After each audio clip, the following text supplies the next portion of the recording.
ओम श्री परमात्मने नमः। ओम श्री परमात्मने नमः। श्रीमद् भगवद गीता श्रीमद् भगवद गीता 9वें अध्याय के 21वें श्लोक से 34 श्लोक तक। तेतं भुक्त्वा स्वर्गलोकं विशालम् तेतं भुक्त्वा सर्वलोकं विशालम् क्षीणे पुण्ये मर्त्यलोकं विशन्ति क्षीणे पुण्ये मर्त्यलोकं विशन्ति एवं त्रयी धर्ममनुप्रपन्ना एवं त्रयी धर्ममनुप्रपन्ना गतागतं कामकामा लभन्ते गतागतं कामकामा लभन्ते। वे उस विशाल स्वर्ग लोक को भोग कर पुण्य क्षण होने पर मृत लोक को प्राप्त होते हैं। इस प्रकार स्वर्ग के साधन रूप तीनों वेदों में कहे हुए सकाम कर्म का आश्रय लेने वाले और भोगों की कामना वाले पुरुष बार बार आवागमन को प्राप्त होते हैं, अर्थात पुण्य के प्रभाव से स्वर्ग में जाते हैं और पुण्य क्षीण होने पर मृत्यु लोक में आते हैं। अनन्यास चिन्तयन्तो माम् अनन्यास चिन्तयन्तो माम् ये जनाः पर्युपासते ये जनाः पर्युपासते तेषां नित्याभियुक्तानां योगक्षेमं वहाम्यहम् योगक्षेमं वहाम्यहम्। भगवान कह रहे हैं कि जो अनन्य प्रेमी भक्तजन मुझ परमेश्वर को निरंतर चिंतन करते हुए निष्काम भाव से भजते हैं, उन नित्य निरंतर मेरा चिंतन करने वाले पुरुषों का योगक्षेम मैं स्वयं प्राप्त करता हूँ।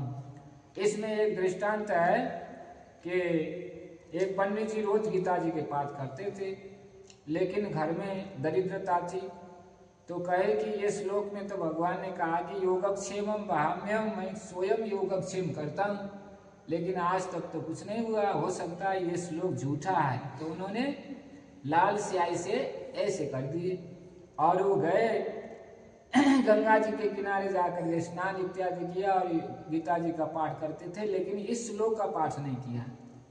उसी दिन एक ब्रह्मचारी के रूप में आकर के भगवान ने सारा सामान लेकर के पंडितानी को दिया। पंडितानी ने पूछा, लाला तुम्हारे इस चेहरे में ये जैसे चाकू से चीर दिया हो, ऐसा कैसे हुआ? महाराज क्या कहें, आपके जो पंडित जी है ना, वो हमको रोज पढ़ाते हैं, उन्होंने भी हमको इस तरह से चीर दिया। तो पंडितानी को बड़ा दुख हो गया। तो पंडितानी ने कहा कि आने दो पंडित जी को, मैं आते ही उनको फटकारूंगी। जैसे ही वो पंडित जी आए घर में, आकर के कहा, इतना कोमल बालक को तुमने चाकू चला दिया? और उन्होंने इतना सामान दे करके गए, कहे कि मैं पंडित जी के ब्रह्मचारी हूँ, तो देखो कितना सामान दिए हैं, लेकिन तुमने उनके ऊपर चाकू चलाया। तो समझ में आ गया, अरे हमने तो चाकू तो नहीं चलाया था, लेकिन कलम चलाया था, लाल कलम स्याही से। तो ये योगक्षेम के बहान भगवान जरूर करते हैं। बोलिए। येऽप्यन्य देवता भक्ता येऽप्यन्य देवता भक्ता यजन्ते श्रद्धयान्विताः यजन्ते श्रद्धयान्विताः तेऽपि मामेव कौन्तेय तेऽपि मामेव कौन्तेय यजन्त्य विधिपूर्वकम् यजन्त्य विधिपूर्वकम्। भगवान कह रहे हैं कि हे अर्जुन, यद्यपि श्रद्धा से युक्त जो सकाम भक्ता दूसरे देवताओं को पूजते हैं, वे भी मुझको ही पूजते हैं, किंतु उनका वह पूजन अविधि पूर्वक अर्थात अज्ञान पूर्वक है।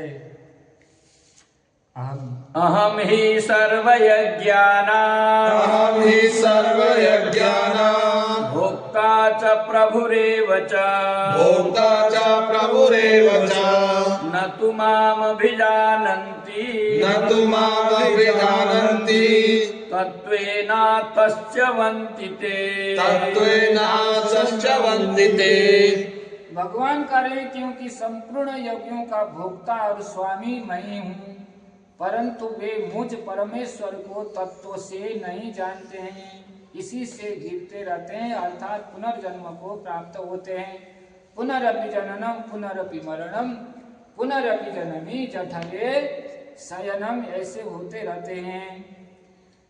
यान्ति देवव्रता देवान् यान्ति देवव्रता देवान् पितॄन्यान्ति पितृव्रताः पितॄन् यान्ति पितृव्रताः धृतानि यान्ति भूतेज्या भूतानि यान्ति भूतेज्या यान्ति मद्याजिनोऽपि माम् यान्ति मद्याजिनोऽपि माम्।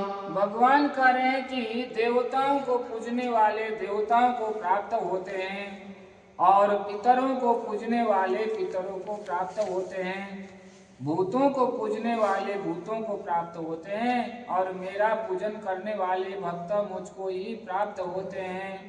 इसलिए मेरे भक्तों का पुनर्जन्म नहीं होता है। यद गत्वा न निवर्तन्ते तद्धाम परमं मम, जो मेरे धाम में जाने पर फिर दोबारा लौट करके इस भव सागर में नहीं आते हैं, ऐसा करे भगवान।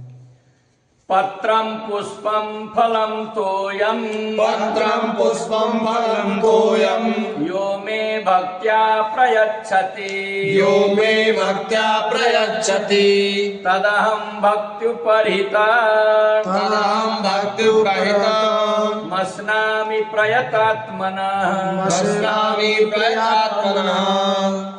भगवान करें कि जो भक्त मेरे लिए प्रेम से पत्र पुष्प फल और जल आदि अर्पण करते हैं, उस शुद्ध बुद्धि निष्काम प्रेमी भक्त का प्रेम पूर्वक अर्पण किया हुआ वो पत्र पुष्पादिमय सगुण रूप से प्रकट होकर के प्रीति सहित खाता हूँ। पत्र, भगवान ने पत्र का सेवन किया।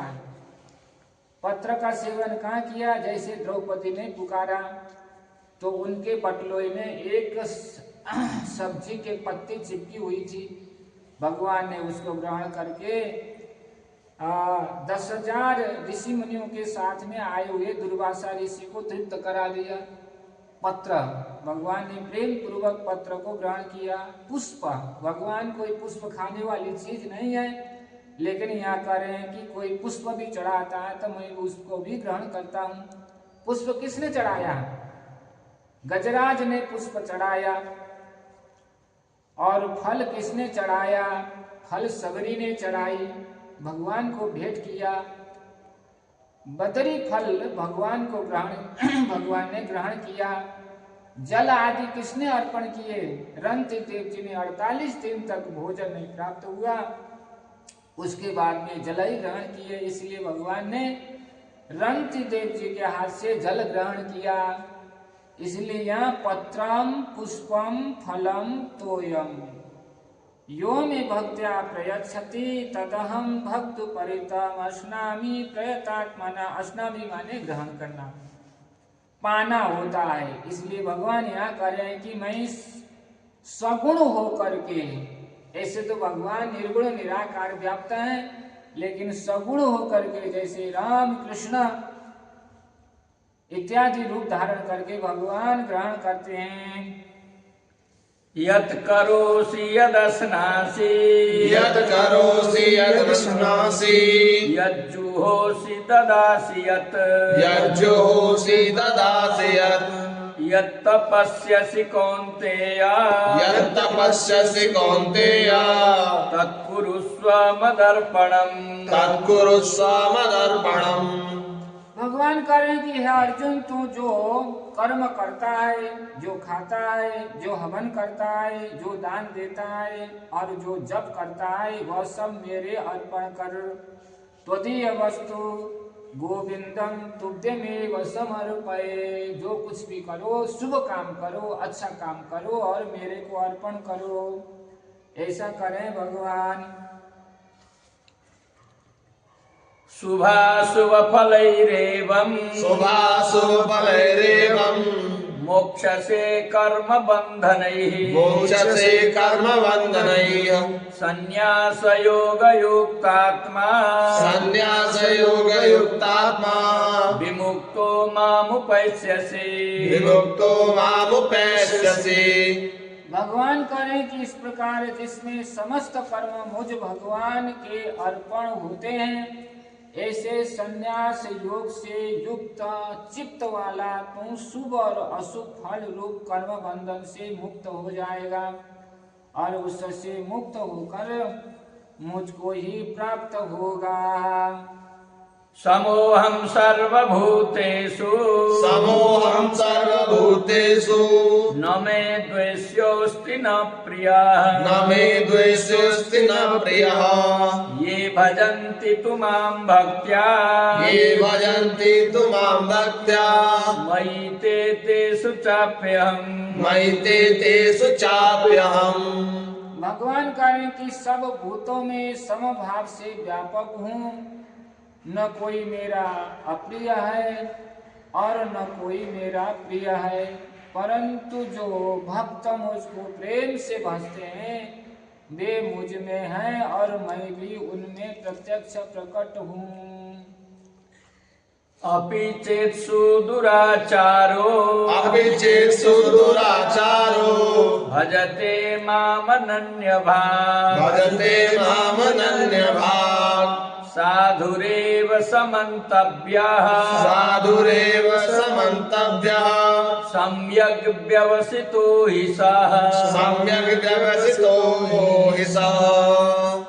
भगवान यह करें कि यदि कोई अतिशय दुराचारी भी अनन्य भाव से मेरा भक्त होकर मुझको भजता है, दुराचारी है, अत्यंत पापी होने पर भी उसने निश्चित कर लिया कि अब भगवान का भजन करना है और आगे कुछ भी नहीं करना है, ऐसा भाव बना करके निरंतर मेरा भजन करता है, तो समझ लेना कल का पापी आज वो साधु हो गया। तो वह साधु ही मानने योग्य है, क्योंकि वह यथार्थ निश्चय वाला हो गया, अर्थात उसने भली भांति निश्चय कर लिया कि परमेश्वर के भजन के समान अन्य कुछ भी नहीं है। उसके समझ में जब आ गया तो दीक्षा लेने से और विरक्त होते ही वो साधु हो गया। क्षिप्रं भवति धर्मात्मा क्षिप्रं भवति धर्मात्मा सस्वच्छान्तिं निगच्छति सस्वच्छान्तिं निगच्छति कौन्तेय प्रतिजानीहि कौन्तेय प्रतिजानीहि न मे भक्तः प्रणश्यति न मे भक्तः प्रणश्यति। भगवान करें कि वह शीघ्र ही धर्मात्मा हो जाता है और सदा रहने वाली परम शांति को प्राप्त हो जाता है। हे अर्जुन, तो निश्चय पूर्वक सत्य जान कि मेरा भक्त कभी भी नष्ट नहीं होता है। जैसे बिल्वमंगल जी महाराज क्या दृष्टांत दिया है कि वे उस वेश्या में इतने आसक्ति हो गए थे। वेश्या के नाम क्या था? उस वेश्या में इतना आसक्ति होने के बाद में भी श्री बिल्वमंगल जी भगवान के भक्त बन गए। दुराचिंतामणि नाम की एक वेश्या थी, उसके साथ में इतनी आसक्ति हो गई कि घरवाली ने जाकर के कहा कम से कम एक दिन के लिए तो हमारे पति को दे दो, क्योंकि कल इनके पिताजी के श्राद्ध है, श्राद्ध करके फिर तुम्हारे पास में आ जाएंगे। मांग करके ले आई, श्राद्ध किया, श्राद्ध का दिन भर तो श्राद्ध में लग गया, तो संध्या हो गए तो चिंतामणि की याद आ गई, तो घर छोड़ करके भगे। पत्नी ने कहा कहाँ जा रहे हो, रात हो रहा है, लेकिन वहाँ ना नौका है ना कुछ है, गंगा पार करके जाना है चिंतामणि के पास में। तो ऐसे भगे जैसे किसी ने कोई सोना चुरा करके भग गया और चोर के पीछे भग रहा हो। इस तरह से जब भगे तो पत्नी ने देखा कि ये तो रुकेंगे नहीं, तो अपना प्राण त्याग करके उसने अपने ही शरीर को अपने पति के लिए नौका बना दी। उसने सोचा कि कोई बहता हुआ सूखा लकड़ी आ रहा है, इसके पकड़ करके इसी से पार हो जाएंगे। वो तो पत्नी थी, उसको तो पता ही नहीं था, चिंतामणि के धुन में था वो, तो पार हो गया बिल्वमंगल। उसके बाद में जब चिंतामणि ऊपर वाले छत में सो रही थी तो उसने सोचा कि कैसे जाऊं, दीवार फांद करके ऊपर पार तो हो गया, लेकिन ऊपर कैसे चढ़े। तो लटका हुआ सर्प जा रहा था, लटका हुआ भगवान जाने ऐसे अनवार होता है। तो उन्होंने सोचा कि मेरी प्रेमी ने आएगा तो इसी रस्सी को पकड़ करके ऊपर चढ़ जाएगा। जैसे झटका दिया और ऊपर चढ़ गया। था वो बिस्तर सर्प, और ऊपर जाकर के जैसे केवल खटखटाया और चिंतामणि उठ करके बत्ती जला करके देखा कि सारा भीजा हुआ है, कीच में लथपथ है। तो चिंतामणि ने कहा, बिल्वमंगल, मैं तो तुमको सोचती थी कि तुम बड़ा मंगल हो, लेकिन तुम तो बड़ा अमंगल है। ये हाड़ मांस के चाम के लिए इतने अंधेरी रात में तुम आया, लेकिन ऐसे ही लगन यदि भगवान में होता, श्याम सुंदर में होता, तो श्याम सुंदर तुम्हें मिल जाते। इस हाड़ मांस के चाम के लिए तुमने इतना प्रयत्न किया, धिक्कार है तुमको, धिक्कार। तुम्हारे जैसे व्यक्ति के साथ में संग करना तो बेकार है। कल से तो मैं भगवान के भजन में लग जाऊंगी और तुम जानो। आँख खुल गए बिल्वमंगल जी का, और दोनों ही बैठ करके भजन किया रात भर। चिंतामणि गई हरिद्वार भजन के लिए, और बिल्वमंगल जी आए वृंदावन, और वही सूरदास जी हुए। बोलिए। मां हि पार्थ व्यपाश्रित्य ये स्युः पापयोनयः स्त्रियो वैश्यास्तथा शूद्राः तेऽपि यान्ति परां गतिम्। भगवान कह रहे कि हे अर्जुन, स्त्री, वैश्य, शूद्र तथा पाप योनि, चांडाल आदि जो कोई भी हो, वे भी मेरी शरण होकर परम गति को प्राप्त हो जाते हैं। यहाँ स्त्री, वैश्य और शूद्र तथा पाप योनियों को कहा गया है। क्यों? पुरुष जाति तो कहीं भी जा करके अधिक मात्रा में पुरुष जाति साधु बनते हैं, लेकिन स्त्री जाति को साधु बनने में बड़ा कठिन है। अपने धर्म को बचाना बड़ा कठिन है, इसलिए यहाँ स्त्री जाति ले लिया गया। वैश्य माने वैश्य भी बड़ा चतुर होता है, अपनी बुद्धि लगाएगा, साधु बनने के बाद में भी सोचेगा कि कैसे थोड़ा बहुत जुगाड़ कर लें। तो शूद्र ही है वो तो पाप योनि में पड़ा हुआ जो जीव है वो भी भगवान का भजन नहीं कर सकता है। यदि कोई चांडाल आदि जो कोई भी हो, वे भी मेरे शरण में यदि आ जाए, शरण में आ जाए, इतने जाति भी शरण में आ जाए तो वो परम गति को प्राप्त हो जाते हैं। किं पुनर्ब्राह्मणः पुण्या भक्ता राजर्षयस्तथा अनित्यम सुखम लोक मिमं प्राप्य भजस्व माम्। भगवान करे कि फिर इसमें तो कहना ही क्या है। जो पुण्यशील ब्राह्मण तथा राजर्षि भक्तजन मेरी शरण में होकर परम गति को प्राप्त होते हैं। सबसे पुण्यवान ब्राह्मण ही होता है। जो अधिक से अधिक जिसका पुण्य होगा वही ब्राह्मण हो सकता है। जिसमें ज्यादा पाप होगा वो ब्राह्मण नहीं हो सकता है। ब्राह्मण होकर के भी यदि ऐसा काम करे तो समझ लेना वो ब्राह्मण नहीं है। नीच कर्म करने लग जाए तो वो ब्राह्मण होते हुए भी वो ब्राह्मण से च्युत है, माने वो गिरा हुआ है।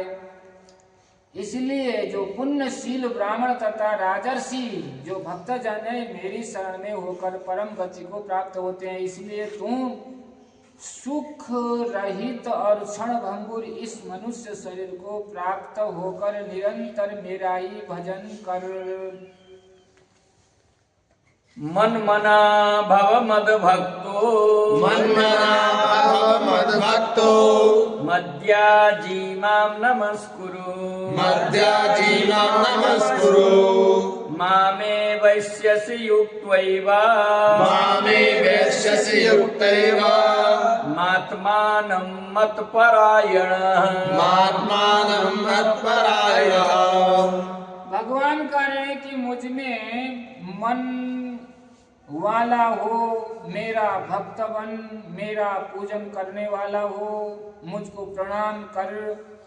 इस प्रकार आत्मा को मुझ में नियुक्त करके मेरे परायण होकर तू मुझको ही प्राप्त होगा। ओम तत्सदिति श्रीमद्भगवद्गीतासु उपनिषत्सु ब्रह्म विद्यायां योगशास्त्रे श्रीकृष्णार्जुन संवादे राजविद्या राजगुह्य योगो नाम नवमोऽध्याय। हरे नमः। आगे का प्रसंग कल सुनाया जाएगा। श्याम रामचंद्र जी की जय और मुकुट श्री राधे की जय।